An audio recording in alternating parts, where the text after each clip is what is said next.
Good morning, everybody, and welcome to this public meeting to discuss the Bridge Road Cycleway.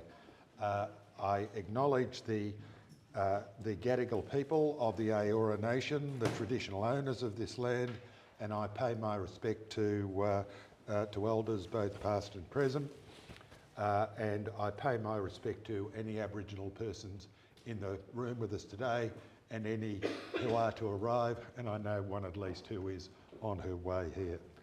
This always was and always will be Aboriginal land. My name is John Young. I'm a resident of Bridge Road.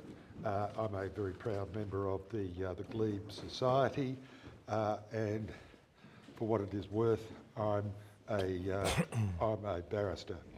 I want to thank the Glebe Society and its president, Duncan Lees, and also Janet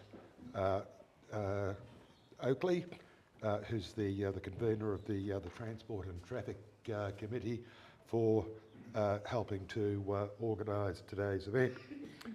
I do want to also acknowledge today the presence of our local member, Kobe Shetty. We really do appreciate you being here today, Kobe. Having been involved with members of Parliament myself, I know they get very little free time, and Sunday mornings are one of those few times that they have for family, so it's great for you to be here. Thank you, Kobe. If you're not a member of the Glebe Society, can I invite you to join it? It's a wonderful society in terms of both connection with other people in Glebe, and also about finding out about the history of this place called Glebe, or as Gough Whitlam would always call it, the Glebe. Today, I have also some apologies. We start with no less than the Lord Mayor herself, the Right Honourable Clover Moore, who was invited but was unable to attend because of a previous commitment. Dr. Marjorie Spooner O'Neill, who is the Parliamentary Secretary for Transport, which is basically the Assistant Minister for Transport, sends an apology. And Peter McLean, CEO of Bicycle New South Wales, also sends an apology. I also want to say that there's a chair over there, which is for the Minister, Mr. Graham, John Graham, who was invited to attend to hear the safety issues in relation to the Bridge Road Cycleway. Sadly, we didn't get an apology, but we do know that from what he has sent to Kobe, that he's not going to be attending, and that as far as he's concerned, there are no issues involved. I have to say that at the last state election, Labor made commitments for consultation in relation to the Bridge Road Cycleway.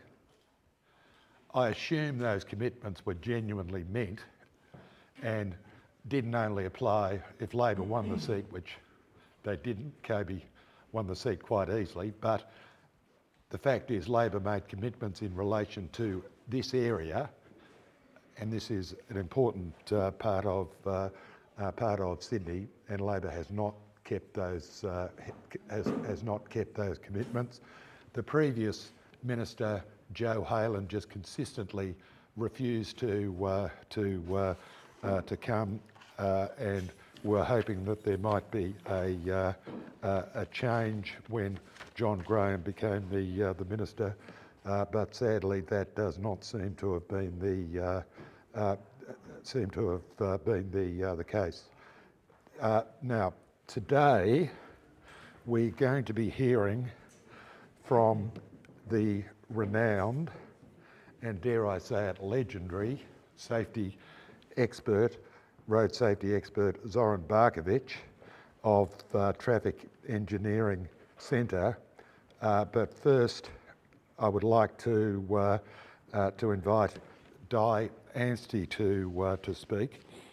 Di is a long-term Bridge Road resident and the founder of the Bridge Road Friends. For the past 5 years, since, as you probably all recall, we got a temporary cycleway along Bridge Road during COVID, Di has been the leader and the inspiration in the cause of fighting for safety along Bridge Road, and what is, quite frankly, a disgusting sight in relation to that cycleway, the way it's been kept for the last 5 years. During the time that the Liberals were in government, Di was able to get them to come out and look at the cycleway, because apart from Ben Fordham himself, the most regular guest on the Ben Fordham, or most regular person appearing, was Di Anstey. And it works with the Liberals, it doesn't seem to work with Labor, but that led to both ministers, Constance, remember him, and Rob Stokes coming out and looking at the cycleway, and Di will tell you what each of them had to say. But I want to thank you all for coming here today on what is a absolutely beautiful Sunday morning. It's what makes Sydney such a great city, that days like today in the Sydney winter. But I do want to now hand over to Di Anstey, who'll tell you a little bit about the fight over the last 5 years in relation to this cycleway.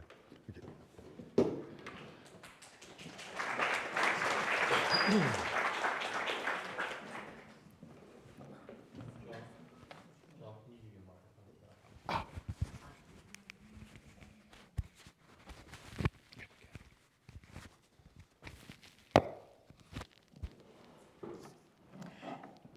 Morning everybody, thank you all for coming. What I'm going to try and do is condense 5 years of history into 5 minutes, so please bear with me. It's wonderful to see the community come together at this historic venue. Can you please raise your hands if you live locally?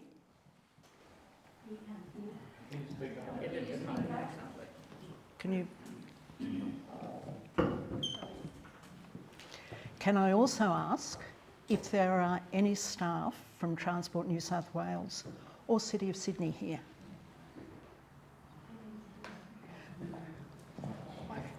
Now, is that better? Yes. Okay. Can I also ask if there are any staff from Transport New South Wales or City of Sydney here today? What a surprise. Not a soul. Neither organisation has been interested in consultation and listening to the community views on either the pop-up cycleway or the proposal to construct a permanent cycleway, which has been going on for 5 years. I'm very glad you're all here for Zoran's presentation. During the 5 years since the pop-up cycleway has been installed, I've written more letters than I can remember to the 4 ministers for transport who have been in office during that time.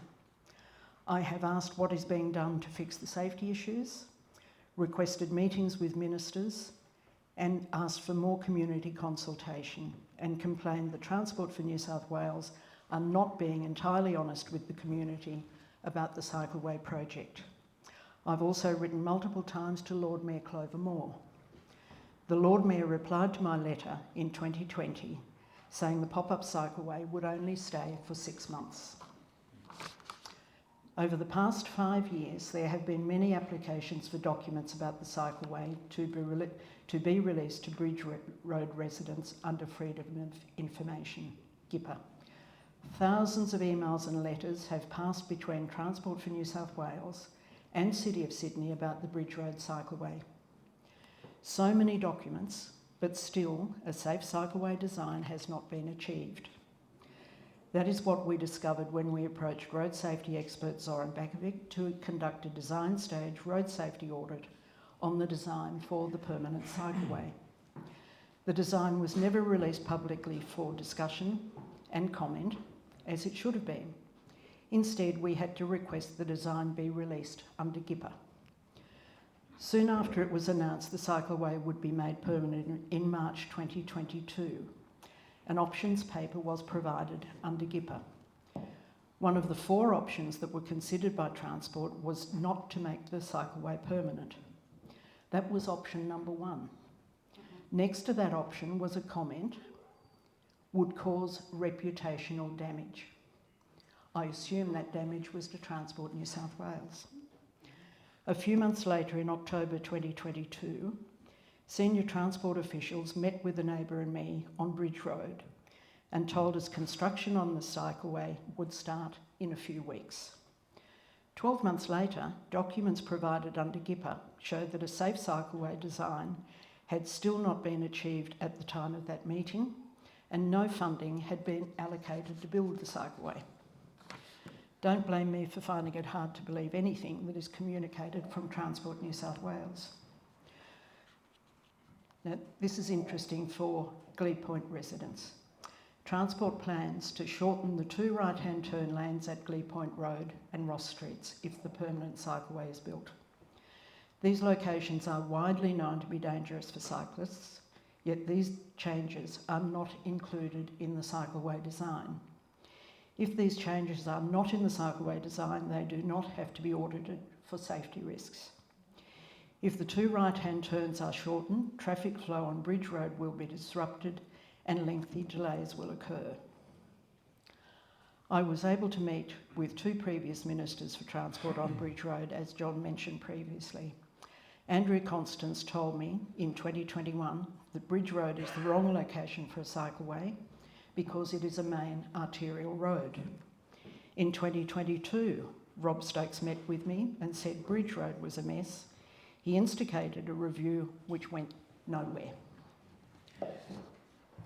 2 days before the state election, in March 2023, during the caretaker period, Transport for New South Wales advertised a tender to build the cycleway. A few weeks later, a road safety audit was conducted on an incomplete cycleway design by the same company engaged to design the cycleway.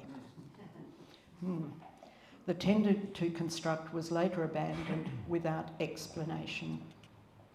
Last week, in a letter to Kobe Shetty, the Minister for Transport claims a road safety audit conducted in 2023 on the incomplete cycleway design that was not by any stretch independent. It is a satisfactory safety review process to justify construction of the cycleway. I disagree with the Minister. The Glebe community deserves better than this.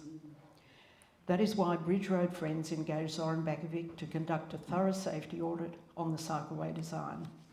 I'm grateful to Zoran for joining us today to discuss the findings of his report.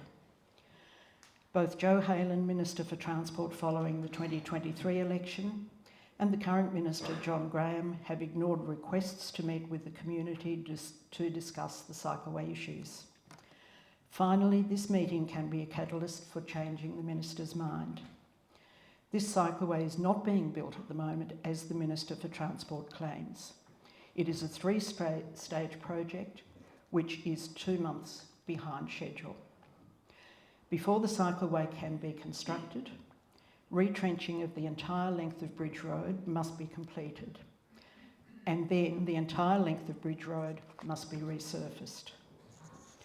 After 5 years of investigation and safety reviews, in my view, it is now crystal clear that it is not possible to build a safe cycleway on Bridge Road. The no-show by the Minister and transport officials today all but confirms that. Again, thank you for coming.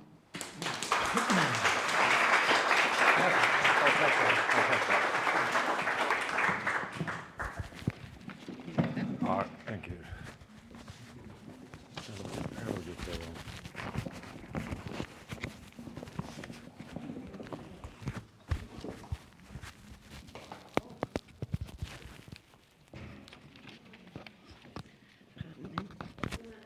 Thank you. Can you hear me without the mic? All right. Better with the mic. All right. All right. Now, our speaker today is Zoran Bakovic. Zoran is one of the most, if not the most, sought after traffic experts in Australia. And as a lawyer, I know that experts in Australia are somewhat different from what you might have seen in US films and television programs like, for example, The Verdict and the great Paul Newman film and others and also with the tobacco industry, where people were just experts were just basically guns for hire. In Australia, the rules are that experts must be independent. They must provide independent, genuinely held opinions, and they've got to disclose any matters that would conflict with that. I do know that members of my profession queue up to obtain Zoran's opinions in court cases, and his opinion is often the decisive factor in deciding cases, and Zoran's been involved in criminal matters and in civil cases where his evidence has been critical in determining an issue. I rather hope that Zoran's opinion might be critical in determining this issue, but we'll see about that. Zoran has also conducted hundreds of road safety audits. He's a Master of Engineering, and he's also conducted road safety audits, I believe, for councils such as the City of Sydney, Parramatta, Ryde and Central Coast. And if you look at, I'm not sure if it's LinkedIn or his website, you'll see that Zoran has glowing references from Transport for New South Wales.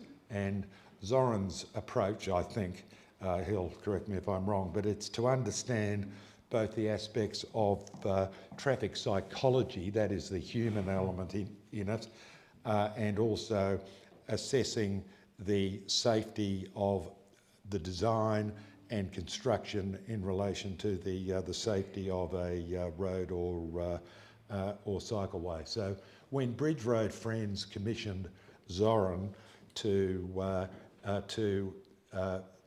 produce a report on the Bridge Road cycleway, we knew of his independence, and we knew that he would simply give his honest opinion in relation to those matters.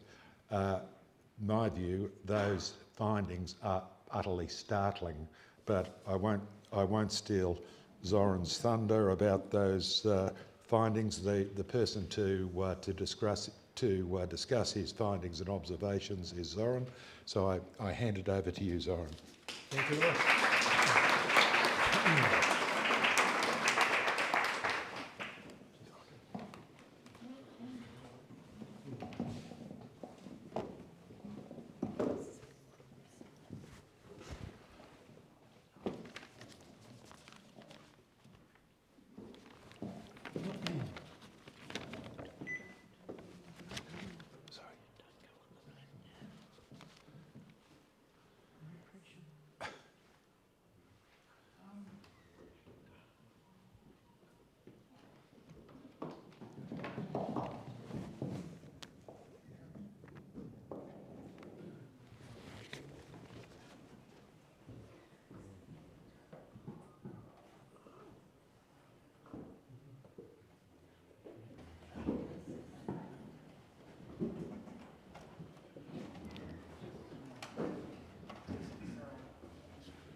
Thank you very much, John, for very nice wording.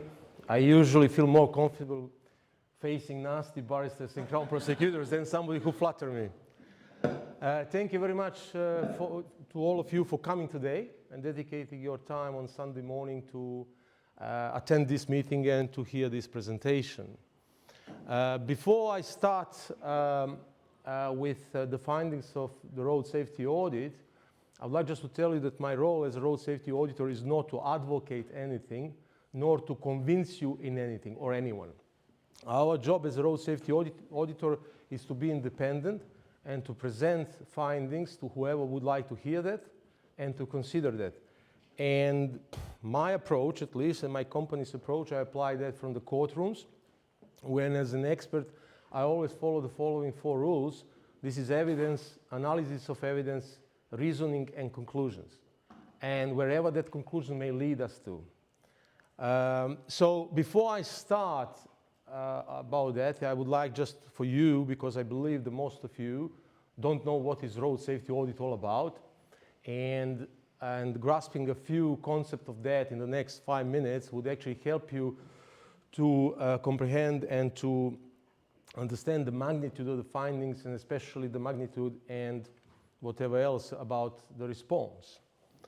So as I said on my LinkedIn, you know, whether you're a cyclist, motorist, or community member, the subject matter of this meeting may be of particular relevance and interest, given its potential implication to local traffic conditions and public safety. And this is actually would be about detailed design, road safety audit of the proposed permanent cycleway on the Bridge Road.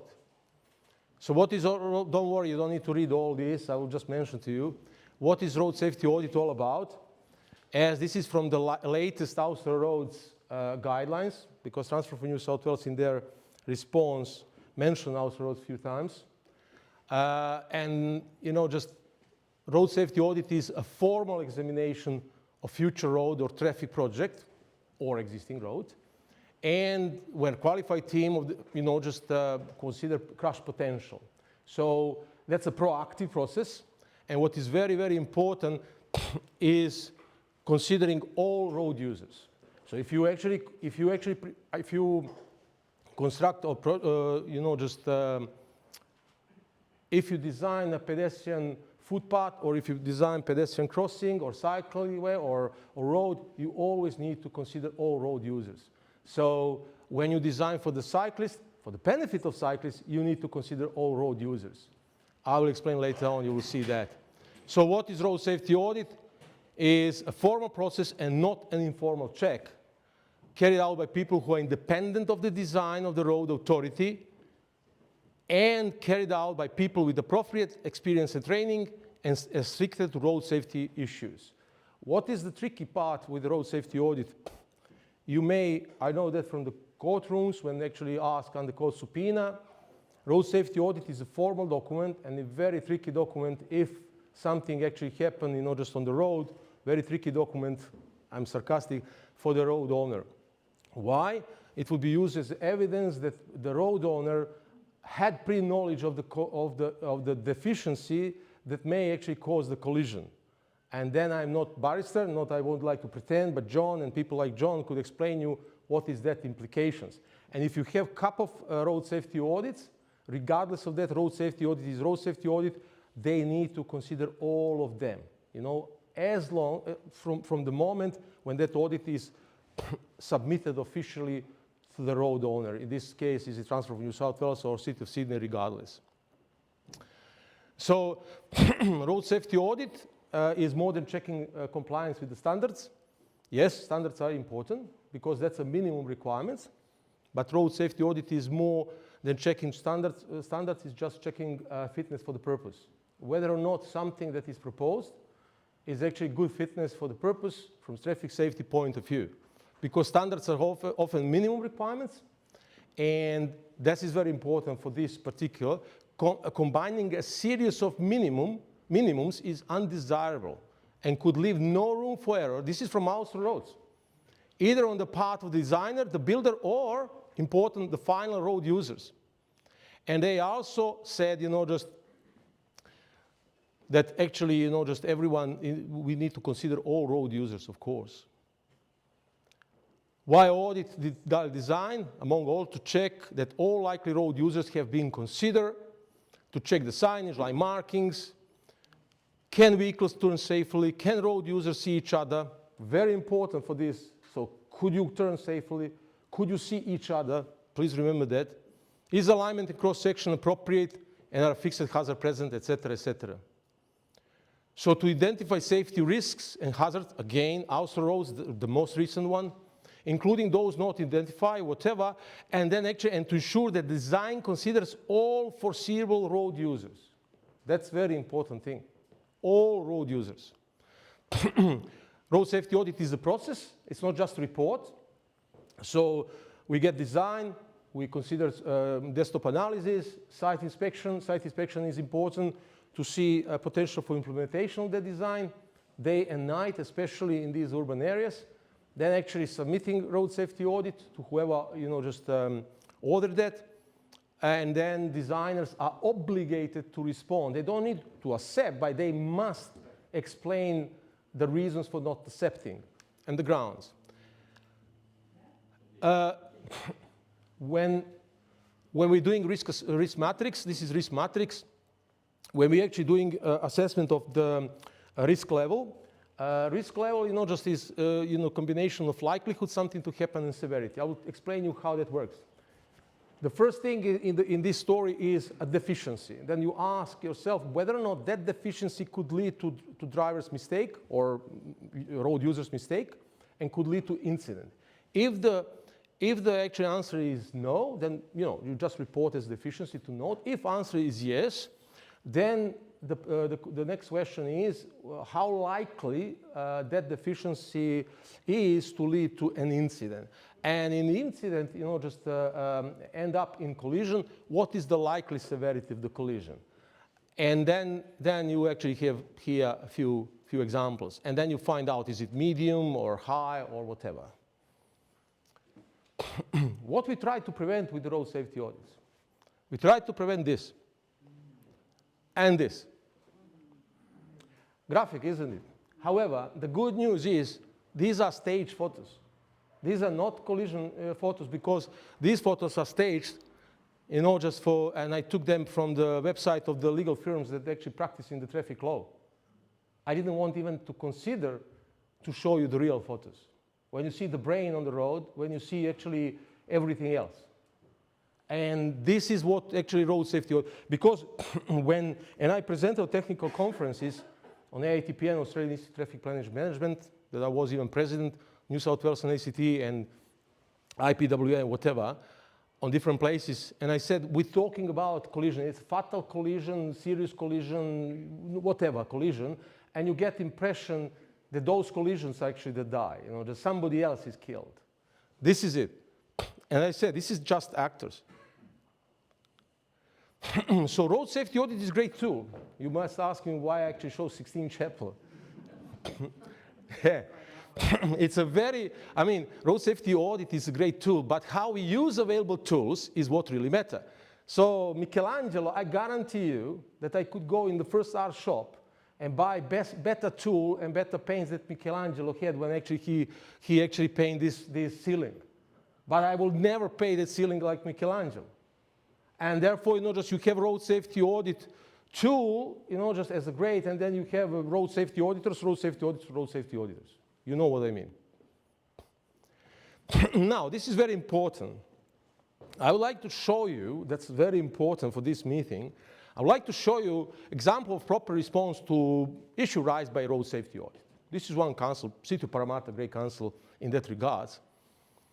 And for example, look at these comments. Pedestrian crossing left and pedestrian crossing right signs are missing to alert drivers, etc., etc., etc. What they said, it is proposed, so directly to that issue, it is proposed to install pedestrian crossing left signs in that street, they show that, and then actually pedestrian cross right signs is not required, they build, that's their opinion, as vehicles traveling on that road, approaching the other road from south, have a clear vision of pedestrian crossing, etc., etc., etc. So we find out that their actually, you know, just response is valid, good, and that would actually result in a reasonably safe road environment, and therefore we close on that particular date, etc., etc. I must stress the fact that there is no safe road environment. There is no safe facility. If you invented something like that, you will be billionaire and Nobel Prize winner. The maximum we could hope for is reasonably safe road environment for reasonable users and, just law-obeying people. Now, we come to issue number one. So I believe you grasp at least what is road safety audit all about a little bit. This is designed from Transport for New South Wales. What we actually find out that the proposed effective width of the cycle lane is less than 1.5 meters. Why effective width? Because they actually pointed 1.5 meters from the edge of the raised curb separator to the end of the gutter. Gutter is not part of the cycleway. And also, just every cyclist needs to keep the distance from the right curb separator in order to avoid hitting or striking that with the pedal, which could lead in falling down either to the left or, most critically, to the right and in front of the bus or truck driver. Deadly. This is from the manuals. So even manuals consider 0.2 meters.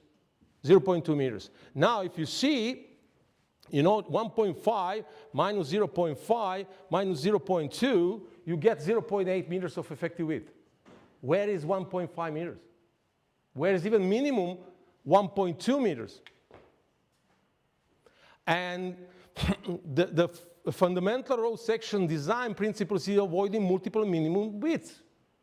And as also roads said themselves, the series of minimums would lead, just to the problems. Why? If you have minimum widths of the cycleway, or less than minimum in this case, then you have minimum width of the traffic lane.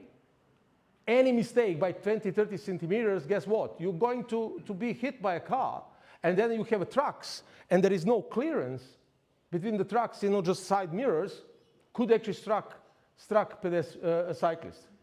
So this is not good for the cyclist that could kill cyclists. The very cyclists that actually were somebody, just from, Transport for New South Wales wanted to help with by creating this cycleway facility. What they actually respond. So we know now, you saw a great example from Parramatta Council. You missing this sign, they said, okay, we'll put this sign or we'll not put this sign, whatever. Now, we actually showed evidence. Like here. I'm sorry. Okay, so just a sec, please. Okay, this is this way. We showed the evidence why we actually claim what we claim. And then it is like this. Bridge roads is constrained corridor for transport, and transport has considered all road users in design of the cycleway. What that has to do with the findings? Nothing. The design of the cycleway width is consistent with current standards and guidelines, including outer roads, which is not true, definitely. I showed the evidence, and takes careful account of relevant constraints. The bridge road cycleway upgrade will deliver 3 meters to 3.5 meters traffic lanes that reduce to a minimum 2.8 meters at locations such as Glebe Point Road, in addition to 1.2 to 1.5 meters wide cycleway in each direction. Where is that? And how is that related to this? So that's just some, generalistic, just existing pedestrian crossings. Who mentioned pedestrian crossings? I mean, this is unbelievable. Crossings widths, including the pedestrian refuge near Cross Street, will be increased to 2.3 meters. Sorry, 3.6 meters. And then actually, and then Bridge Road cycleway will also trial reduced length right turn base at Glebe Road. How that has anything to do with the issue raised? I must tell you, I actually was involved in more than 950 road safety audits. Several hundreds of them to Transport for New South Wales directly, or infrastructural projects led by Transport for New South Wales. M4 and 5 tunneling, I was exclusive auditor, $3 billion project. Newcastle Inver bypass, Berry bypass, Albion Park Rail, North Bridge, North Road, you name it. Never in my career I received something like this. You may agree or disagree, but this is absolutely like you build a house, builder build a house, you have a leak in your house, and then you complain about the leak in the bathroom. And the builder starts. We are building great houses for our community, and your house is not different than other houses. And your front door is fantastic, and look at the garden, how appealing it is. What about the leaking? Issue number 2, the same thing. Put here 1.2 meters, and then actually protruding into the gutter. But they stop here, so we put actually those dot lines for you to see. So 1.2 meters here, and protruding in the gutter is less than a meter. Again. And this is actually traffic here. Again, the same thing. I don't want just to. And then the design of bridge road cycleway has maximized the width of the cycleway where possible. It's on you to conclude. The design of the cycleway width is consistent with the current standards. We find out that it's not. And guidelines, including Austro roads, and we show that, and take careful account of relevant constraints. Anything but, sorry. The point is, I will understand if some graduate engineer wrote this before the road safety audit. Please tell me how on earth somebody could write this in response to an issue raised. And the issue is less than, okay, you have narrow cycleway. And last but not least, just to say, this is signed by Executive Director of Transport for New South Wales. This is not signed by a graduate cadet.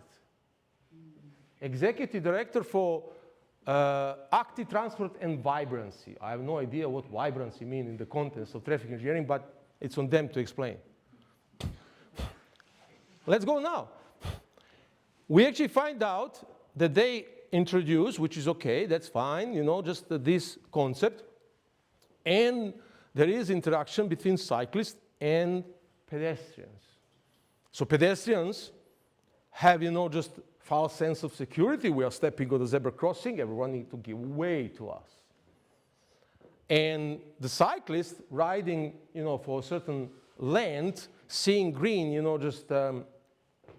green, a painting in front of them and green line in front of them, could genuinely be misled to believe, and we have a lapse of concentration or cognitive load, I'm not going to expand in that area, and actually the conflict could occur, and they could struck pedestrian. But especially the worst thing is that these days you have those electrical bikes, which I called nothing else, just the same thing as a motor scooter.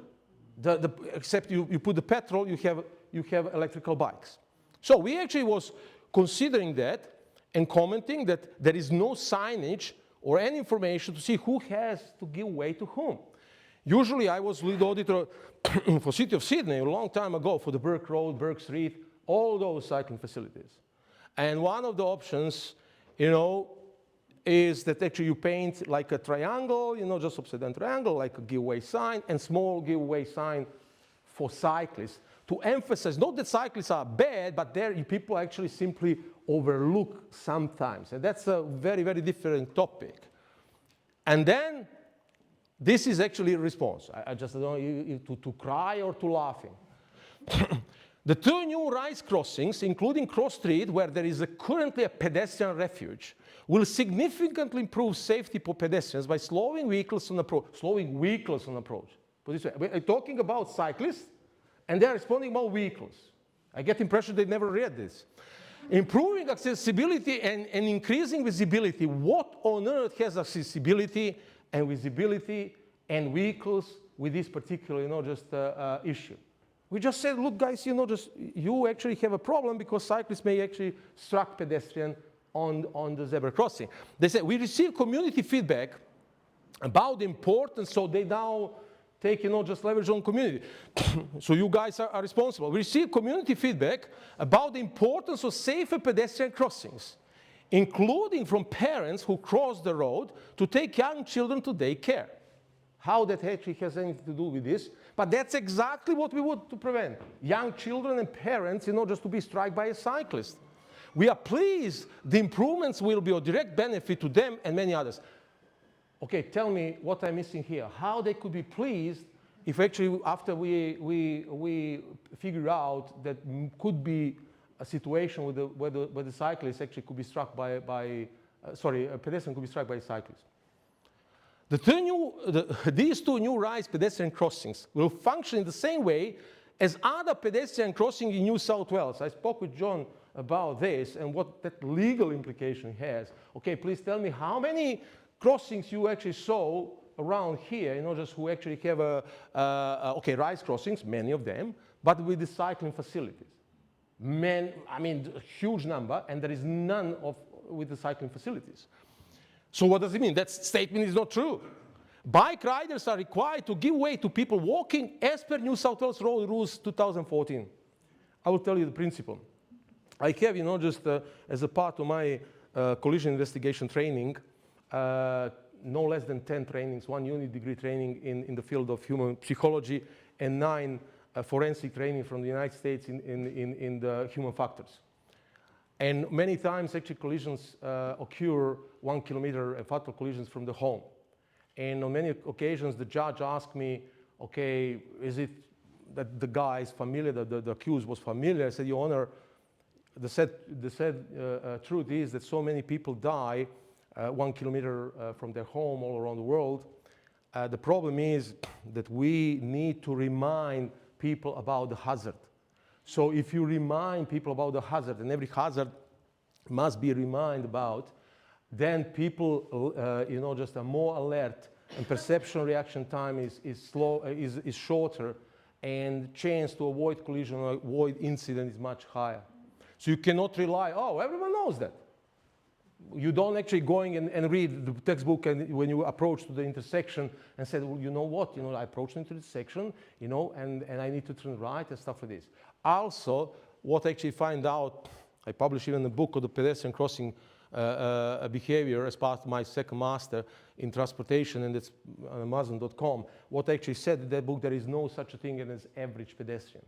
There is no such a thing as average cyclist. There is no such a thing as average human being. Everyone reacts differently, and we all react differently in different situations during the same day. If you actually go and walking here, you walk more relaxed. If you're going in the city, the same you somehow is rushing. There is some anxiety. So in the morning, you're behaving different than in the afternoon. When you're tired, if you're actually driving here in the peak hour and stuff like this, after the job is different story, fatigue. Now, again, this is absolutely what in every situation, ever, it's just drafting mistake. No big deal. So instead, those signs to be here, they need to be here. So that's the standard. And we just said like this, okay? So those signs need to face drivers before the zebra crossing, not after. And I consider generally that's just a drafting mistake. That's happened, no big deal. But this is actually a response. All new signage placement will be consistent with the Austrian roads guidelines. When you're auditing this detailed design, there is no future tense. When you're actually auditing a preliminary design, there may be future tense. Like, we will actually do that in design stage, and then you close something under condition that that will be done in the design stage. But they have a detailed design that should be approved, and according to which they should construct, just the cycling facility, and they're talking about future tense, when that is going to happen. These improvements will enhance safety for people walking and for all road users, including at pedestrian crossing. How on earth this has anything to do with a drafting mistake that just they position sign on the wrong location? Redundant signage will be removed. What redundant signage? Transport has already made changes in conflict areas with side streets intersecting with bridge road. Please tell me what I'm missing here. How actually, why are they actually talking about side streets? It's a just drafting mistake. There are new warning signs for road users exiting side streets, and new painted green, put this way, and green road markings for road users entering. And that was the issue. What actually side streets? What conflict with the side streets? I don't understand. And this is written by, again, Executive Director for, just active transport and vibrancy. Fancy title. Issue number 5. Okay, so that's very, very simple stuff, just to fix. And therefore, it's very useful when you have detailed design road safety audit, because many things you could actually fix on the drawings before come, just into the real life. They actually propose, traffic to merge. The left lane ends. However, they're missing, some signage. And we actually show from Australian standards what signage is missing. And that we actually just also said, this is during the night. Okay, don't worry about these bubbles. That's on the GoPro camera that was on the bonnet. But at the same time, so in that regards, your vision is better. But on the other side, you will be, this glare from oncoming traffic would impact your vision, all right? So the problem, I will tell you, the problem with the human eyes is that human eye always adjust. People always adjust to the bright source. And then everything else is dimmed. And I will tell you a few things about that. So you actually have, just this situation at night, rainy night, oncoming vehicles, glare, and everything else, and you don't have a signage, you're not fully aware of merging location, and then we said side swipe collisions and other collisions could actually occur. What they say, all new signage placement will be consistent with house roads guidelines. They copy-paste everything. We said that it's not consistent, they say will be consistent. I just actually believe that people who wrote this have no idea. Zero, nothing about what is road safety audit all about. These improvements will enhance safety for people walking and for all road users. I'm sorry, you don't need to be expert. You're not the expert. But tell me how this actually has anything to do with people walking. And we're talking about two vehicles colliding with each other because they are not aware of at least one of those drivers are not aware about merging location, including at pedestrian crossings. What pedestrian crossings has to do with this? New merge signage will be added at this location. What location? What new merge signage? And future tense doesn't work in detailed design. In detailed design, when you issue the road safety audit, they have to provide their comments accompanied with amended drawings, not what they will do in the future. The same thing, I don't want to repeat. So the conflict, the same answer, indeed. Now, you remember that Austro Road said, so it's not that I'm inventing something, that said, among other things, you need to consider sight lines between the road users. Now, when looking westbound from the viewpoint of egress driver on the several, several mature trees, this is it, from that particular location, several mature trees obstruct the visibility of the road users. So imagine now, I believe this is electrical bike as well, this delivery guy could zip from there to here very quickly. The problem is when you actually, entering the road, there is something called glancing. You glance in one direction, then glancing in another direction, etc., in order to find a safe gap. And this could actually cause a lot of problems. Now, because why? Because you cannot clearly see a cyclist on the cycling facilities before your front of your vehicle protrude into the cycling facility. That's a serious question. Now, I just would like to read to this. Changes have, they said sight lines and visibility. So they admitted. So it's not that they are mistaken. Changes have already been made in conflict areas with side streets intersecting the bridge road. In that street, we have installed new warning signs for road users exiting side streets and painted new green road markings for road users entering them to advise them of the cycleway. Nobody raised this question. Yes, indeed, they painted, just the markings. Nobody questioned that. Yes, the road users would be aware about the presence of the cycleway, but that's not the point. The point is, just the sight line. You approaching every single intersection, you're aware of the presence of the intersection. But the point is that the difference, if you could see the approaching vehicle in the time to save to find a safe gap. So this has nothing to do with the issue. The final design for the bridge road cycleway includes further measures such as signage and pavement markings, improvements on the cycleway. Nothing to do, not a single letter, with the issue. The cycleway has been officially open since September 2020, and in this time there have been no recorded crashes on transport safe system, whatever database involving people driving out of this side street and colliding with people riding bikes on the street. Okay, put this way. I will tell you from my experience. In 2003, I was working in Marlborough, New Zealand. And one morning, my boss actually told me, okay, Zoran, go from Blenheim and to Havelock and back. Some of you may be familiar, some not, doesn't matter. State Highway 1. I was road safety manager for 2 regions, whatever. And then actually tell me with the fresh eyes, what is the most critical part of the road? And I analyzed everything, and I said on the map, this corner. This corner, this corner. I was laughing stock for the next 3 days. You know why? Because the collision never happened there. You miss the point, whatever. Next Monday, the karma works in different ways. Next Monday, I walk into the office, green face, say, is anyone die? What's going on? Hey, what did you say about that? On that very corner, that morning, the truck, full semi-trailer, 90 meters, roll over, you know, just full of fruit, whatever, you know, just there in New Zealand. Luckily, you know, just because it was roll over on the left-hand side, the truck driver, you know, just survived. The point is, the fact that something didn't happen, do you need to wait somebody to die and then today to come here?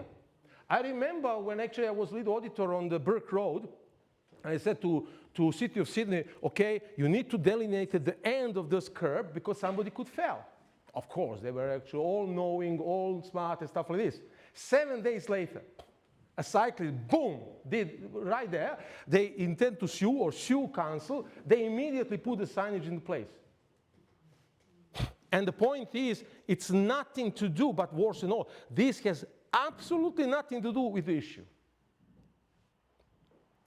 Now, issue number 8, the same thing, just different side. This is what they don't understand. This is basic, about you have potential conflict. So the potential conflict is that every single time when I going into the main road and bridge road, because of the obstructed side lines, there is potential for conflict. Sometimes conflict occur, sometimes no conflict. All right? If conflict occur, you could prevent it with evasive action, or no evasive action are required, and you avoid that. So you could result in no collision or collision. The problem is there is in mathematics something called, you know, the law of big numbers. If you put enough iterations, hows always win.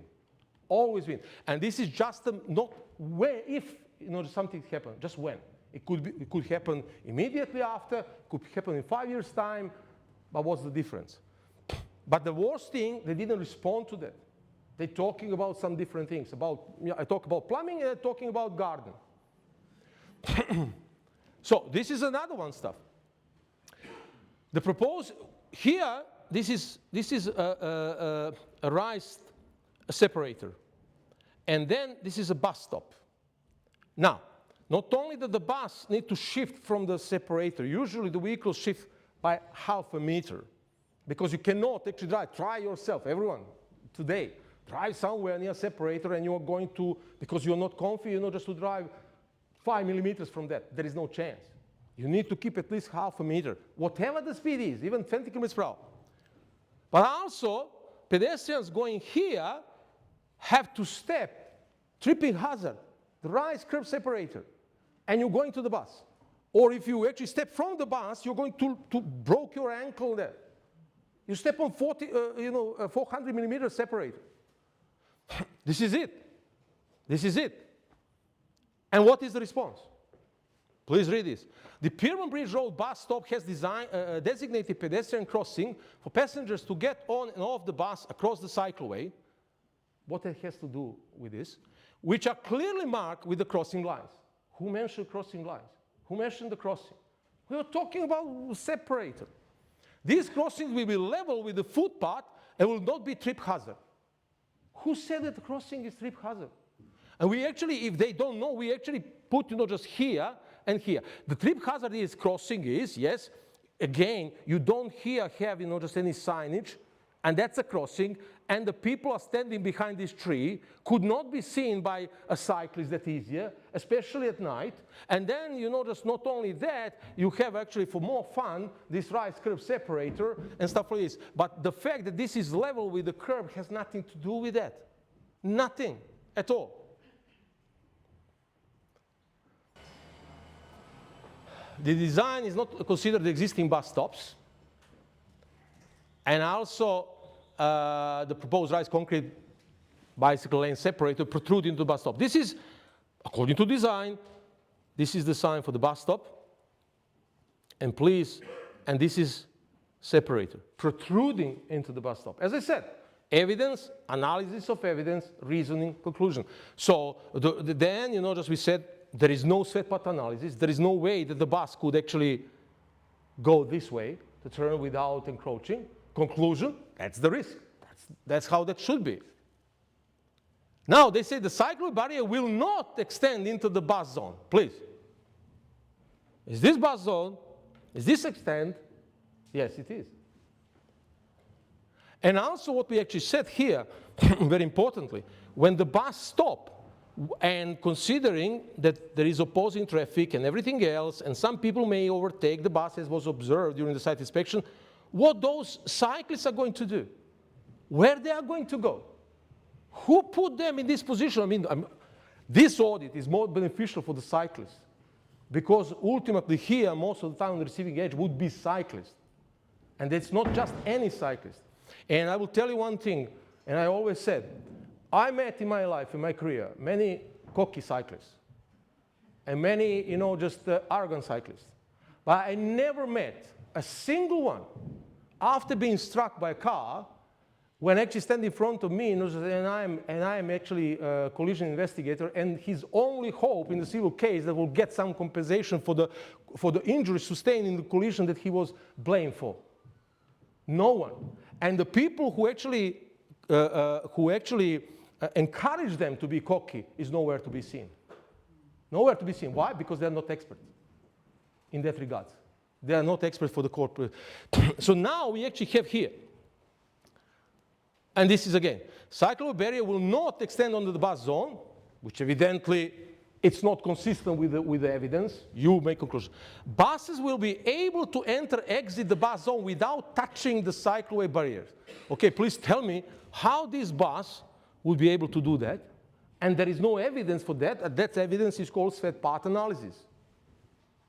But this is not the worst. People riding bikes are in shared traffic environment. And have the option of either waiting behind buses or overtaking them, whichever is the safest at the time. What does it mean? It means, guys, we created this. Who cares what auditor said? It is on your own. Whatever you do, if you are involved in the collision, it is your wrong option. And the clarity of the cycleway facility is one of the, just the pillars of the good design. And by the way, I finished the best design courses for that, but I'm not going to talk about this. One of the pillars. Then again, you have here, just separator. Cyclists may actually hit whoever else. There is no any sign like people left or whatever else. And especially this is, as I said, this is better view than you will have in the real situation because all this glare would impact your vision, period. And then the dim actually elements on the road here would not be visible for you. But what they said, again, all new signage placement will be considered, et cetera, et cetera. I don't even want to bother you with this. Now, the proposed traffic lanes are between 2.8 and 3 meters. That's according to design. And that's our opinion. Now, you actually also have those concrete separators on each side, and you consider that you need at least half a meter clearance when you drive a car. And then imagine the delivery truck or whatever, 2.5 meters wide. You know what? 2.5 meters, 3 meters minus 2.5 meters is 0.5. 0.5 all clearance, left and right. So you have 25 centimeters here and 25 centimeters there in theory. What does it mean? It means if you make a mistake, if you mishandle your vehicle by half a meter, is direct head-on offset head-on collision. And I don't want to bother you how deadly offset head-on collision is, even at 40 kilometers per hour, because it's 40 one direction and 40 another direction. You have actually delivery trucks, you have buses here. And what we mentioned here, and underline, just for Transport for New South Wales, and consider a fundamental road cross-section design principle is avoiding multiple minimum widths. This assures adequate clearance between travel modes. So you don't have clearance between two trucks, and you don't have a clearance between truck and the cyclist. And clearance requirements ensure all traffic can travel safely and comfortably, because all traffic, all road users, and this is on them. As per item 813, that's repeated, design of the cycleway is consistent with the current standards and guidelines. I'm speechless. And you could read on your own if you like, but this is just actually what they're saying, and nothing to do with this design, not a single word. Now, we actually just mentioned here, okay, this is like, model comments that they need to ensure the regular maintenance of the facility, otherwise leaves and everything else could actually create slippery and stuff like this. Okay, they responded, you could not tell them that they are not going to do. City of Sydney Council has advised Transport that it will, it has smaller street sweeper that can access the cycleway. Okay, let's see. That's on you to check later on. But just how likely is that? It's a different story. Because, why a different story? Not because I agitate against that or council, but because based on the evidence, I saw the evidence that actually the maintenance of the current facility is so poor that on some conferences, and I said I believe that person, the first one, on the AITPA national meeting, I told her, okay, how you're going to propose, building new when you actually don't maintain the existing one? And I said the Burke Road is actually in absolutely horrible state of maintenance. And then what I find out, 2 weeks later, they put new, it was a few years ago, put new signage and correct something. Because they were embarrassed, just in front of 100 people. I tell the truth. Okay, this is very important thing. I would like to tell you, and this would be, I will put you something, my juicy stuff from forensic collision investigation as well. The design does not consider upgrading the current street lighting, or at least there is no evidence for that, okay? The current lighting makes the proposed features such as, but not limited to, the raised cycle lane separators and raised concrete medians unlikely to be clearly visible. This is this, okay? This is the current situation. All this stuff, and I drive that zillion times up and down as a driver and stuff like this, it's not clearly visible, but they don't care about it. Jeffrey Mutter, this is one of the leading experts experts from Northwest University, and he works for himself. In the United States, it's top #1. I finished 9th of his trainings. Is actually, in order to see, the funny thing is, what is visibility? In order to see something, you need to recognize something. Strange, right? So chameleon stay in the broad light, in the plain view of the predator, and still survive for millions of years, because he's not recognized. And in order just to recognize something, in order to see something, is contrast, anticipation, pattern, lighting, eccentricity, time of exposure, size. Due to poor contrast and not proper lighting, if one of these elements is below a certain threshold, is not specified in quantitative manner what is the threshold, then visibility is 0. Recognition is 0, visibility is 0. We have poor lighting. I will explain to you too. So I will ask you what you see here, just to give you a grasp of what I'm talking about. How serious is that? What you see here and how many? What you see here and how many? Please raise your hand when somebody, tell me.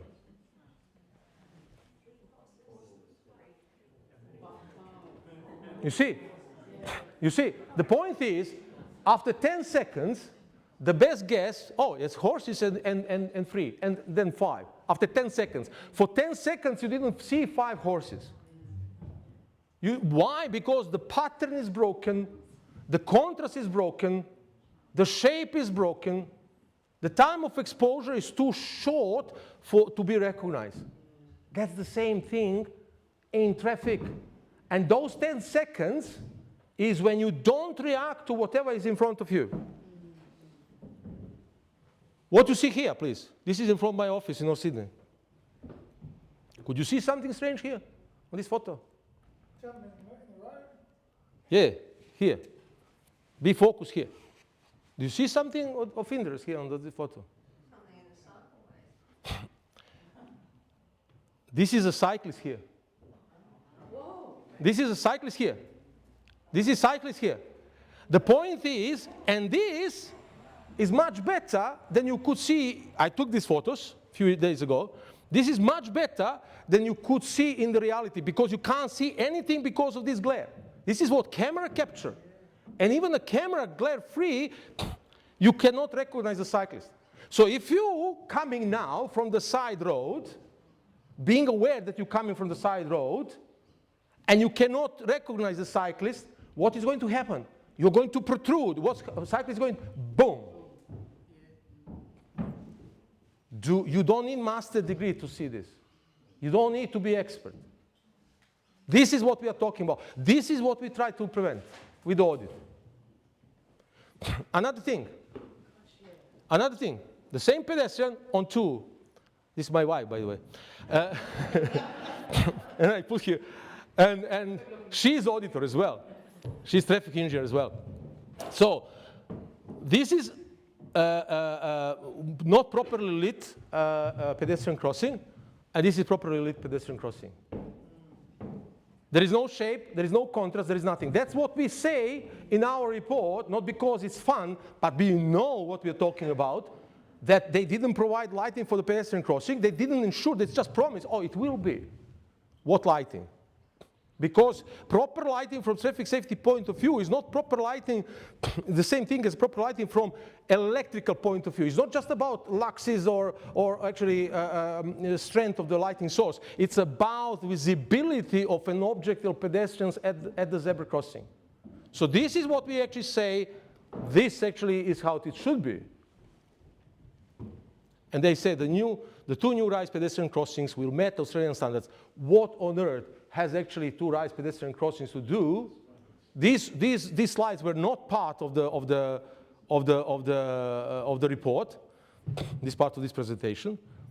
Lighting upgrades will take place at the new rise pedestrian crossing. We are talking about lighting along this whole road, not just about crossings.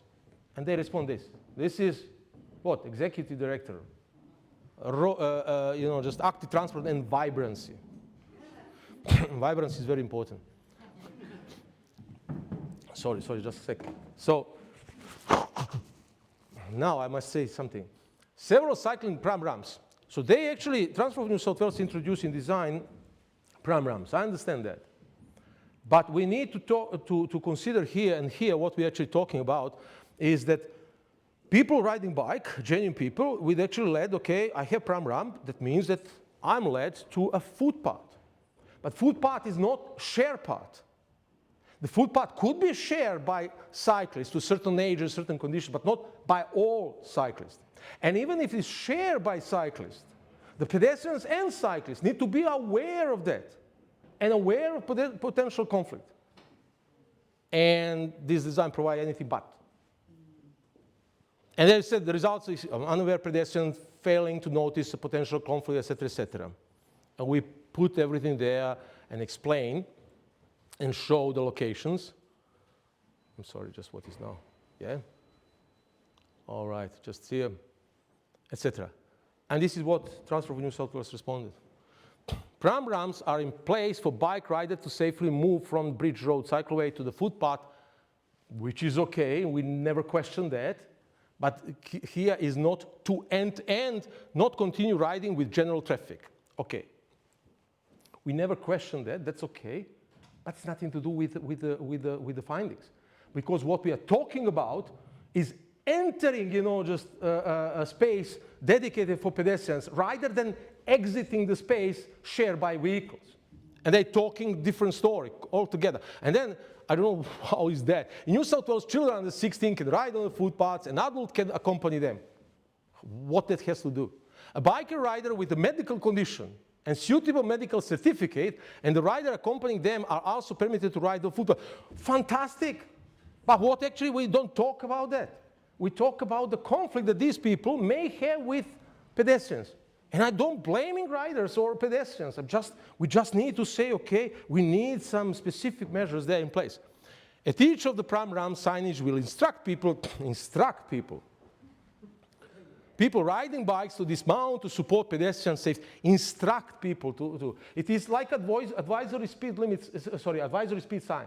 That instruct you that actually that speed is appropriate and safe for, a safe and convenient driving through a certain band, okay? Conclusion, that's what we drive. And you may agree or disagree, this is our opinion. It's not about agreeing. Based on the road safety assessment of the design features, the circumstantial evidence obtained during the site inspections, and the reasoning behind the subsequent conclusions, the road safety auditors are of the opinion that the proposed permanent cycleway facility, at least at this stage, at this sort of design, along Pyrmont Bridge Road would not create a reasonably safe environment for cyclists, pedestrians, and motorists. Instead, based on what actually was in report, what you can hear today, it is likely, in our opinion, it is likely to increase the conflict, number of incidents, and ultimately the chance of potential severe collisions between two or more vehicles and cyclists and pedestrians. And thank you very much. As John Kennedy said, the only reason to give a speech is to change the world, if I could. Thank you. Yeah. Thank you so much, Zoran, for that. This gentleman would like to ask. Yes. What happened was, This gentleman had an accident and he's going to just tell you a little bit about it. Yeah, you can sit, don't worry. Sit there. Brought the microphone. Just the microphone. Yeah. no, question is that you're riding on the bike lane. Okay. And, rainy day, rainy night, Okay. can't see nothing, no signs, no nothing. Suddenly, the bike lane ends, and you've got a concrete pillar with a broken sign. I tried to move from that. I believe I hit the car, bounced off, hit the sign, got rods in my leg. Yeah. I've got to go and get a hip operation coming up, Yeah. all because of that. And I'm thinking, I was left for dead, right? But even though the people, it's not their fault, the car, I hit the car and I bounced off, there's nowhere else to go. And basically, the ambulance, when the ambulance came 2 hours later, the police didn't even make a report. So it's pretty bad when a person's laying there on a footpath, broken, police don't want to make a report. I went, what is it called? Win no pay. Yeah. And you know what they said to me? Oh, even though there's 1,000 complaints about this, but there's no complaints about your thing with the concrete pillar and the broken sign. And they said, sorry, see you later. If I may, just to answer to this question, first and foremost, I'm very sorry to hear that, and I'm working on such cases a lot. Regarding the legal advice, I don't want to pretend to be barristers, John and other people, but what you're explaining is exactly what is the purpose of road safety audit, to prevent happening and occurring. Exactly. And I believe, and tell me if I'm wrong, that people who put that in place, who in charge that in place, never show up to do any, exactly. And then actually, I believe, and it's my genuine opinion and mission, because earning, it sounds, silly, but it is awkward, but it is. I earning money in preventing collisions and if a collision occur. But as a human decent being, and because I have children and I could be in collision myself, I dedicate my career to use my knowledge from the collisions to prevent collisions occurring in the first place. Because no one sitting in this room, no one, no judge, no crown prosecutor, no police officer, no minister, not sitting here, is actually immune of these sort of collisions, or their children. Because it's not just being killed, you could kill somebody in these facilities. And I know exactly what you're talking about, as that's what I mentioned during the presentation. It's that concrete pillar in the middle. I know. All right, it wasn't there, I wouldn't go. I know. What's your name, sir? Mate, I'm just Luke. Luke. Look, yeah. All right, thanks very much for sharing that. Luke? During the, I know we've got some questions, but during the course of the meeting, early during Zoran's address, we had the arrival of two councillors from the City of Sydney, and I recognise those two councillors. Firstly, Councillor Jess Miller. I'm not sure where Jess is, but Jess, hi there. Jess has recently arrived, I think, to live in this area. Jess is a member of the Clover Moor Independent team and is recently back on council, but she has been a long-term councillor. The other councillor, who was slightly late because she had an important engagement watching her son playing football. Did he win?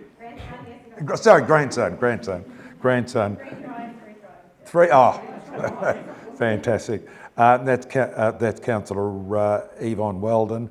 Yvonne has been a fantastic voice for the people of Bridge Road, and she has been a stalwart champion for us in raising this issue at council, and at times when we had felt that we had no support, Yvonne was always willing to raise it at council.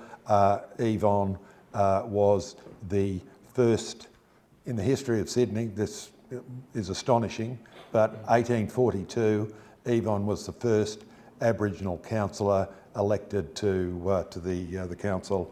But and I know that Yvonne is a fantastic independent who will fight for the community. What I'd like to do now is to hand it over to you for questions. I know we've got one up the back there, gentlemen, right up the second back row. I noted that in the responses to you that they mentioned that there'd been no accidents on both the sides, but clearly, with the gentleman's experience and I think a few people who live in the area have seen them. Yes. Where are they pulling these statistics from, and why aren't they accounting for them? Okay, I will tell you one thing. You should ask them, because I promise not to advocate and not to be biased or anything else, or not to convince you anything. You should ask them. Usually, there is a register with Transport for New South Wales about accidents and how that works. For example, in New Zealand, when I practiced for 5 years, we have access. We pay, just you sign some disclaimer or whatever. You could use that on your own. However, here you need to submit a request, which is fine. However, those accidents and the record is not up to date. It's maybe several months late and stuff like this. There is a certain process. What is the problem? What is misleading, for example, with those things as well, if I may, and I discussing about that with some people who are not involved in prosecution and collisions and that sort of thing, analysis, that police, and I'm facing the police evidence all the time for living. The police usually, you're going police officer on the side, and you actually lost the speed on the corner. They said speeding. So speeding, for example, what does that mean speeding? Driving above the speed limit, or driving at the speed not appropriate for the road condition. So why I'm saying that? Because not only that the record is not fully complete, it's always, there is backlog to be put in the system, but also, you know, just actually description that is in the system is based on initial police report, and police could not do better. It's not that I don't blame them. That's it. You know, you need to put something. And then the conclusions drawn from misleading informations, if you will. Why is misleading? But because, you know, just at least 70% of those statements and reports I turned down in the courtroom so far. So what does it mean? And you cannot just being biased. You need to provide evidence for that, extraordinary evidence, and the judge in court accept that. So based on my experience, they're misleading. But again, I don't blame them. So this is it. So it needs some time. Can I just add to that Hospitals, when they're recording information about a cycling accident, it's not a detail that they're particularly concerned about, that the accident happened along Bridge Road. But I always prefer numbers to anecdotal evidence. But if you want a view, a professional view about whether this is a safe cycleway, go up to the Glebe police station, because to a person, to every officer there will say, this is a dangerous piece of infrastructure. And they are people who, like Zoran, see the consequences of road trauma. And we know what that is. And sadly, we have our friend here who's had that. Yes, up the back as well. Yep. I just wanted to build on that. I've twice had someone open the door into me while cycling and being told by the police that unless I want to press charges, they're not going to record anything. And I didn't want to press charges because it was the unsafe environment, not the person. But that's what. But this is the point that we actually mentioned in our road safety audit as well. If you have a series of minimums, there is no room for mistake. And I don't believe that guy wanted to end up in jail or in courtroom by striking you, or to open, you know, just or to hesitate to open 2 seconds later. Generally, they don't see you because you have children, you have unexperienced people, you have older people driving the car with cognitive abilities difference, with sighting difference, with reflection difference. It's not Formula 1 drivers. It's not actually that, and what actually I raise concern, awareness among the cyclists, if somebody would like to listen. You need to take care about your safety first, then do expecting.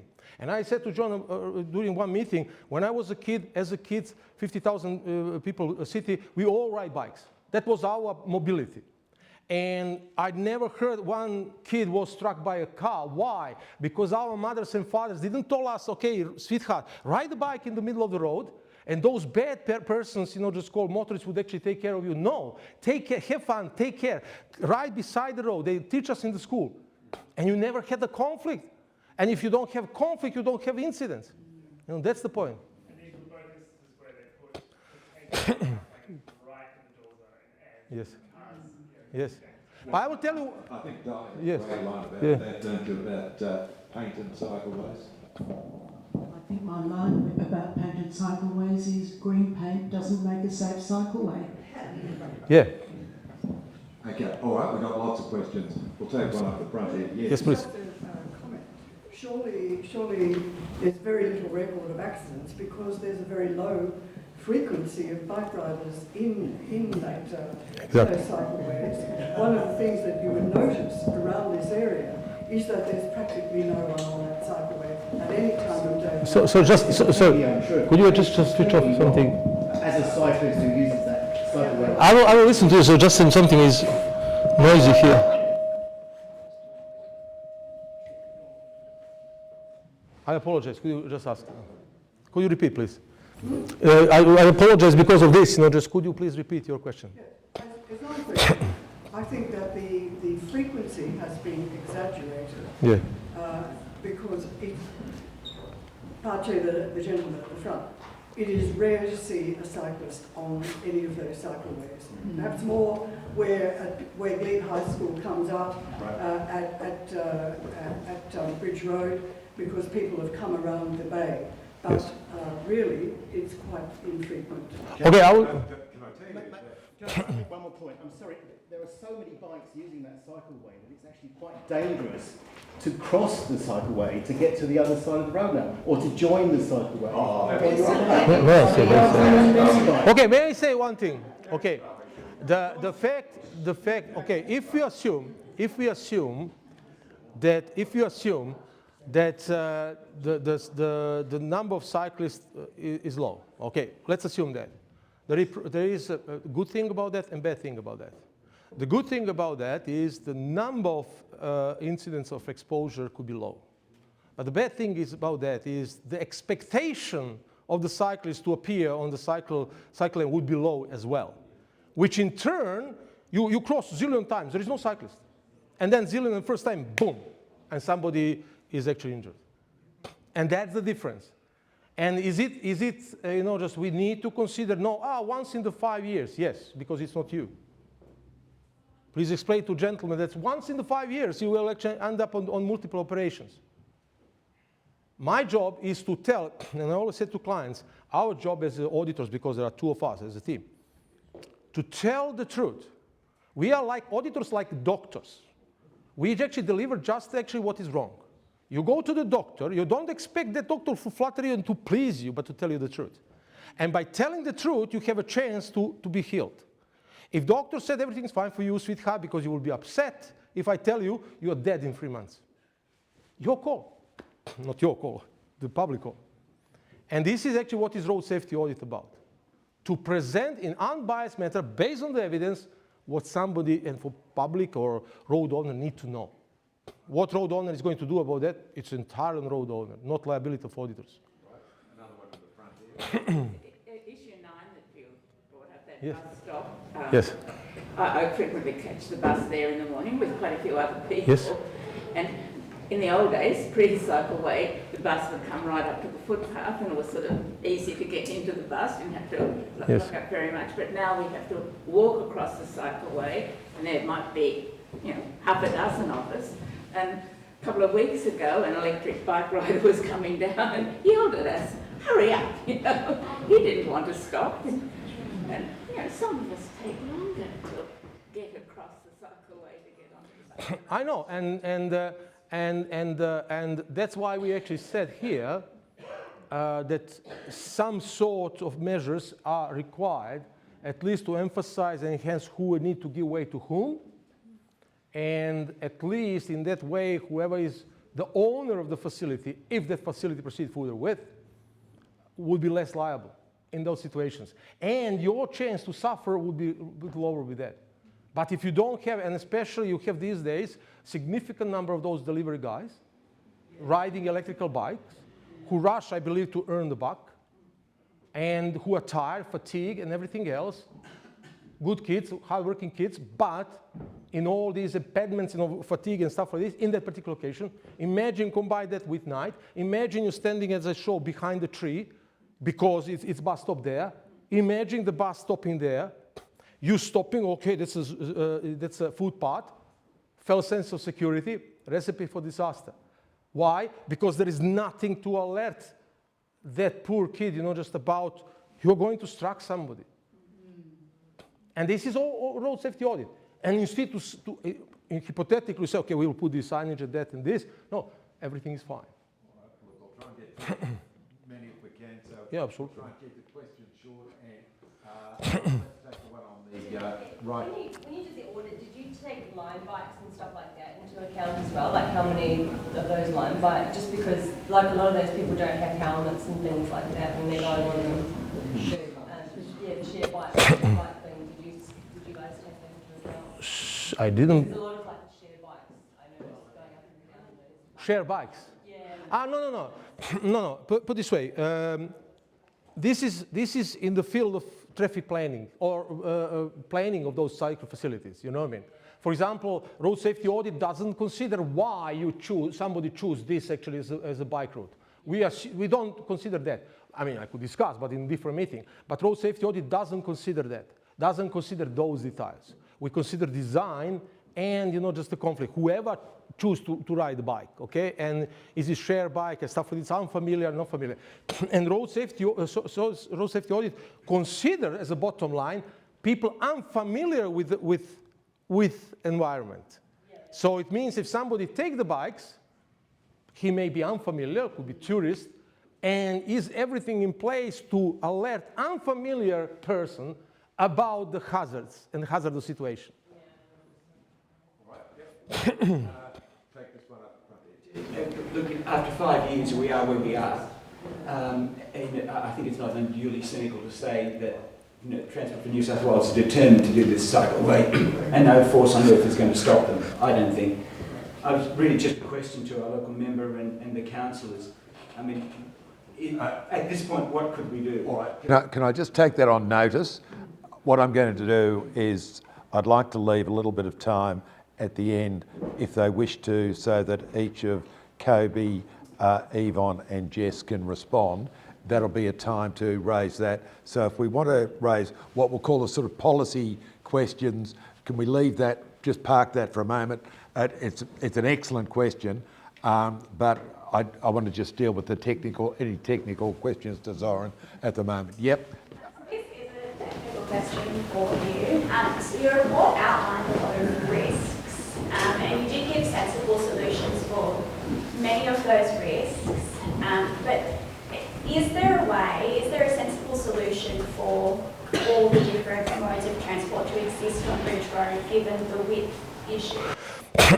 Okay, simple question. I'm afraid it's not that simple answer, but I will keep this short. Yeah. We actually just in the planning. This is outside of scope of road safety audit, but I will tell you in the planning, just the stuff like that. In the planning process for this permanent facility, if you will, and it should be first, feasibility stage road safety audit, and to see whether or not what you're proposing is feasible, whether or not you could even provide minimums, which it seems not to be the case based on the evidence, and let alone, just to provide additional buffer zones for people to make mistakes. Because the first principle in designing a road environment is to providing a forgiving road environment. What does it mean? That our environment is, if you make a genuine mistake and genuine correction or whatever, it's not the reason for you to be involved in incident or collision or to die. I don't think is that. Whether or not there is, just room for accommodate in this particular, it's a question for Transport for New South Wales, ask them. I don't want to go into that discussion. I have my opinion, but I don't want to go into that discussion. Can I just have a follow-up question? You said there's no road that's going to be completely safe. Yes. But is it acceptable for roads to have perhaps a higher risk in certain areas or extreme risk? Okay, I will tell you one thing. I will tell you one thing.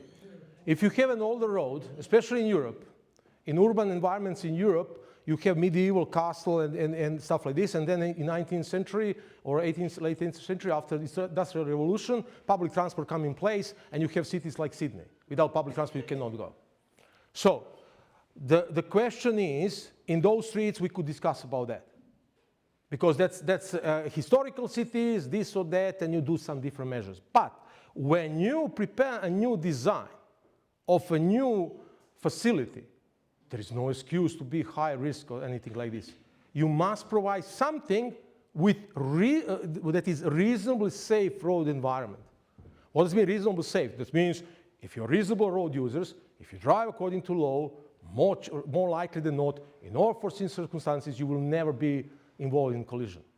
That is the minimum. But it is completely unheard of and unacceptable that you create something with a high risk. Who will put that in the report? Yes, please. So I've been riding a bike in this area since about 2016, and I have experience on Bridge Road before the bike lane, while the bike lane, and now additional. Yes. Did you consider the safety of riding without a bike lane? Because when it was just a through road, people parked their cars on both sides of the road. You had exactly the same congestion, except it was only one lane of movable traffic in either direction. Yes. All the different hazards that you've been talking about pedestrians crossing, bins being collected, buses and all that kind of stuff, they were all having exactly the same problem, only that they were in the main carriageway at that time. And as a bike, I mean, I just take the lane when I need to, and I've got to say, with the leaves in that bike lane and with the speed going down the bottom, going towards Glebe, down the hill. It really isn't a safe place to be as a bike. So you get the road and then you have a lot more space. But the thing is, the safety of cyclists, because after all this is basically what I think the whole ethos of this lane is about making a safe place for bikes to ride. Now, is there a different solution that you looked at, or is there any safety issues that you looked at? Okay. Had that in mind, as opposed to, oh, we've got this bike lane, it's not too wide, it's too narrow for this, and there's that. All these things are wrong with it, but you haven't actually, the actual solution that is kind of like what the bike lane is trying to solve is safety for people. Yeah. If I may, I'll tell you how that works. First and foremost, in New South Wales, auditors are forbidden by Transfer for New South Wales and rules, which is fair enough, to provide solutions for the problems. However, just of course, and there is reason for that, because you're doing snapshot and everything else and analyze. So for any solution, there is much bigger study. And therefore, I'm not going to answer many of those questions because I'm not here, just the ordinary citizen. As a professional, I rely on evidence, and I don't have evidence. I know what you're talking about, and it's a good point. Therefore, just the difference, what would happen before the cycleway or after the cycleway is a good point. There is pros and cons, but that's not the topic. The topic is that what is proposed would harm cyclists. And we're actually listing the ways that need to be fixed, if possible to fix it, not to harm cyclists. So this actually is all about cyclists. It's not about against cyclists, as many people think. Because these days, actually, cyclists believe, okay, if you say something that is not pleased with my ears, you're against me. No, this is the friendliest thing that you could ever hear. Because it may end up in the same situation as this gentleman. And it could end up tomorrow or day after, just that stuff. So the point is that there are some issues, I agree with you. With that, there are some other issues, but those issues, actually, the point of this is to be considered in the proper manner, in the proper way, which, in my opinion, based on evidence I presented to you and reasoning, are not. And that would harm cyclists first and foremost. And this is, just, I don't know if I answer your question, but this is it. Because I cannot now going in political directions because I don't have evidence, but you absolutely, there are pros and cons, of course. Couple more questions, yeah. The one here. As a hypothetical thing, in Oxford Street, they've put an up-down on the same side. Is that an alternative? Does that take up as much room? Is there any merit in looking at that? Okay, I'll tell you one thing. As I said, I will stick as auditor. I could be many different things, just because my profession is doing, but I stick for this meeting as an auditor. Again, you must ask actually Transfer for New South Wales. I will tell you how that works. If you, for example, cheating on tax return, an ATO send auditor to you, and an auditor report that something is wrong, it's between you and ATO to resolve the problem. It's not auditor's problem to resolve your problem. And say, okay, auditor cannot fix the problem, that's everything fine, it's not my blame. No. Auditor's job is not to fix the problem. Auditor's job is to report the problems in genuine, friendly, in best intention in order to fix the problem. And here, the auditors actually, this all is about cycling safety. And actually, unless you would like, to end up as, unfortunately, Lou, here, and gentlemen, that it's all about. And the people who created this design simply didn't read that, as you can see, didn't respond to that, talking the talk. And the funny thing is, I saw two versions of this document's response. Identical copy-paste. And also, just identical, just those two versions are signed by Executive Director Active Transport and Vibrancy. The problem is that's a different name, which means one director was replaced with another, and they sign like they created the report. What is the chance that two people create from letter to letter the same thing? And this is the worry. The audit findings is not the problem. This is normal stuff.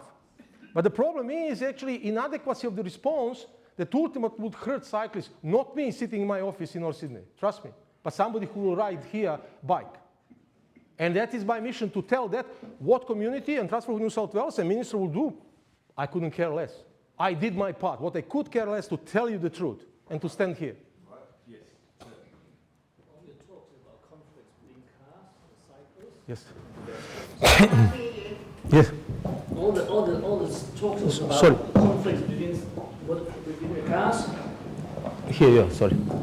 Hello? Yes, cool. Here. All your talk was about conflicts between cars, cyclists, and pedestrians. Yes. But you've got no solution for it. The underlying factor. But that's not his role. It's not my job. But you should have to touch on it, because the underlying problem is speed. You see a lot of pedestrians, what we call suburban speed limits have been reduced to 30 because it saves injuries. So would slowing down car traffic and would putting speed bumps on bike roads, on bike lanes near pedestrian crossings, and whether stopping cyclists, making them stop behind a stationary bus would help mitigate a lot of the injuries. Okay, I will tell you one thing. First, I said it's not. Sorry, I know where you're coming from, and it's a good question. As I said, I'm not going to answer fully, but I will tell you just a part of that. When you're talking the speed, what speed do you think you have in mind? I will tell you why. There are design speed, there are speed limit, and there is operational speed. What do you think? Which of those three categories actually hurt you if you are struck? Operational speed. And operational speed is 85th percentile of all speed recorded on a certain part. What does it mean? If speed limit is here 50 or 40, I don't believe that operational speed will be that high. You know, so that's the first thing. The other thing is you cannot put the speed hump on the bus route. It doesn't work that way. So there is a certain, you could actually check that with the Transport for New South Wales and the bus association, etc. On the bike lane. But first, I mean, there is no such a thing as a speed hump on the bike lane. No, but actually, such a thing doesn't exist because it's out of question. But the point is, it's not the problem. You know, for example, you are a genuine user, rider, all right? Do you really believe to strike somebody on the pedestrian crossing? Of course not. You're not terrorist or suicidal. But what actually could lead you, you work the whole day, you actually cognitive load, you need to deal with riding, you need to take care about the vehicle there, you grab attention to some sign on the left, etc., and all of a sudden as a fifth, because government of New South Wales published one actually very good paper on cognitive load. People could jungle on the cognitive load as short-term memory, right? And you would jungle, just with up to 4 tasks at the same time. Now you introduce the 5th one, you need to offload something. That's why you're going with your wife and kids, and you're driving no problem, talking, and then you said, okay, guys, please stop now, I need to turn left here, or this intersection, we'll talk later on. Why? Your brain told you that he's at capacity, as a cognitive load, and you know because you're dealing with cyclists, you need with the signal, you need with night glares, you need to observe this and that, and you said, okay, please, I am not comfy now, just until we turn left. You turn left, you continue to talk. That's the problem. And if you have sign alerting people, warning people about the conflict point ahead, it's all chance that actually those people would be alerted, and if alerted, they be adjust their riding in a way to actually cope with that in a safe and convenient manner. Most likely than not. It's not guaranteed, but that's most likely than not. All right, now we're going to do a little bit of speed questions and speed answers because I do want to give Kobe, Yvonne and Jess a chance. Now, somebody up the back there. Was there somebody up the back? Yes, sir. I've been a resident and a cyclist in Glebe since '92. I've seen it involved where I could park in front of my place, no problem. Now, as you said, I'm also a cyclist, and I've also been in Amsterdam too. And I remember years ago, the Lord Mayor was comparing Sydney to Amsterdam. You can't compare Sydney to Amsterdam. They've got wide streets, people with different culture over there. We've got the narrow streets. The other day we were crossing And I just lived, actually the photo you took is just in front of my place. We're crossing the pedestrian crossing. And a cyclist came, didn't even slow down. He didn't even slow down. And I'm not criticising cyclists, it's some of the cyclists there, and they probably do the same thing in real life. They're the problem. But what do you do about it? Yeah, but that's what we are doing. I'm doing, just what I could in my capacity. No, if you rely, okay, there is so-called 3E, education, engineering, and enforcement. And if you come that you rely on enforcement, that means that engineering and education failed. Enforcement is part of the process, but if you heavily rely on police to fix that means that everything else failed. And I will tell you one thing. Amsterdam or not, we are here talking, it's not on your address, but just as what I talk about people. Amsterdam or not, first, Sydney is not Amsterdam, that's the first thing. Not Paris, not London, not nothing. Secondly, Burke Road. Bridge Road is not Burke Street, it's not Burke Road. There are similarities stuff ways. What we are focused here today is just on the bridge, just road. And the limitations on the bridge road. You know me. Because I will tell you one thing many times in land environmental court, when I represent in council against developers, they come, yes, but my actually driveway is, just not approved, but look at all other drivers nearby. And all other drivers nearby were approved 70 years ago. So if all other drivers are deficient, they were approved at the time by the current standards and then criteria.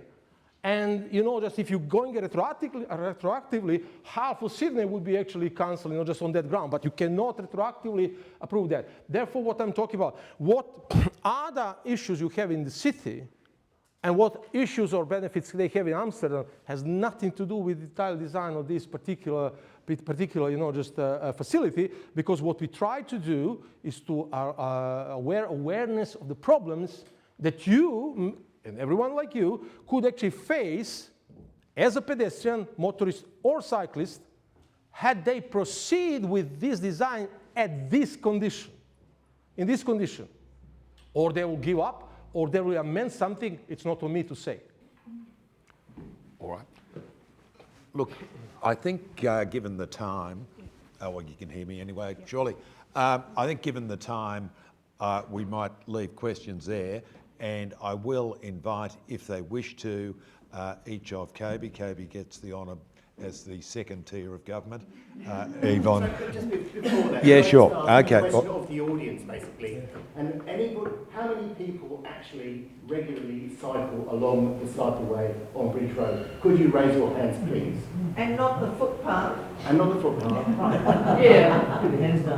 So that half a dozen. All right. Okay. Well, thank you. Now, so Kobe, is there anything that you, and we thank you for all that you've done in terms of representation. I think people don't understand sometimes about what representation involves.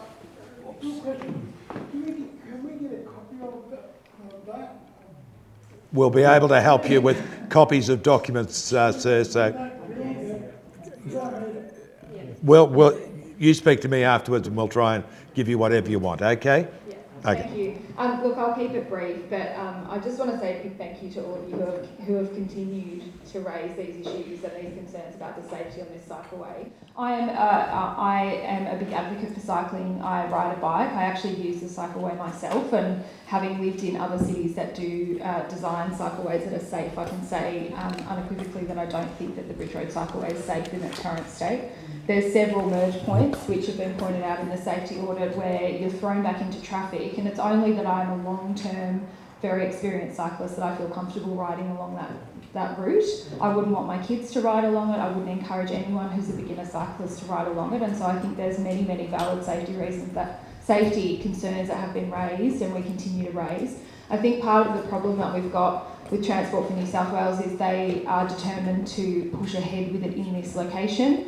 my predecessor Jamie Parker had suggested that a better route would have been along St John's Road, where it's a quieter street, it was much wider and it had a lot more scope to fit all of the needs of people who use that stretch. But unfortunately it feels like Transport for New South Wales are just digging their heels in and want to progress no matter what. And I think we've got a minister, and we had a minister before that, who unfortunately don't feel like they want to push back much against the behemoth that is Transport for New South Wales. So it's my responsibility to continue raising these concerns along with the community and just do what we can to try and get your voices heard. So thanks for continuing to do this work. And thank you.